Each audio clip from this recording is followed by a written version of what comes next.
ان تحرص على هداهم فإن اللہ لا يهدي من يضل وما لهم من ناصرین۔ اے پیغمبر، اگر تمہیں یہ حرص ہے کہ یہ لوگ ہدایت پر آ جائیں تو حقیقت یہ ہے کہ اللہ جن کو ان کے عناد کی وجہ سے گمراہ کر دیتا ہے ان کو ہدایت تک نہیں پہنچاتا، اور ایسے لوگوں کو کسی قسم کے مددگار بھی میسر نہیں آتے۔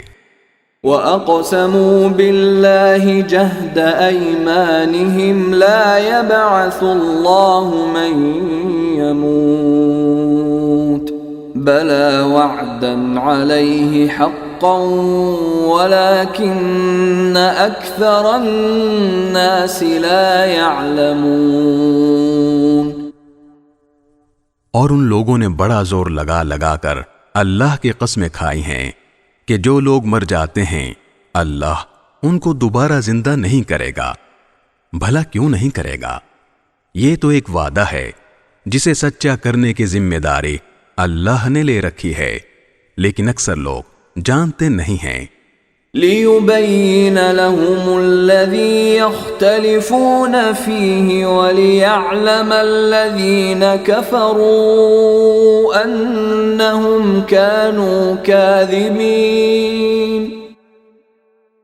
دوبارہ زندہ کرنے کا یہ وعدہ اللہ نے اس لیے کیا ہے تاکہ وہ لوگوں کے سامنے ان باتوں کو اچھی طرح واضح کر دے جن میں وہ اختلاف کر رہے ہیں، اور تاکہ کافر لوگ جان لیں کہ وہ جھوٹے تھے۔ انما قولنا لشيء اذا اردناه ان نقول له كن فيكون۔ اور جب ہم کسی چیز کو پیدا کرنے کا ارادہ کرتے ہیں تو ہماری طرف سے صرف اتنی بات ہوتی ہے کہ ہم اسے کہتے ہیں ہو جا، بس وہ ہو جاتی ہے۔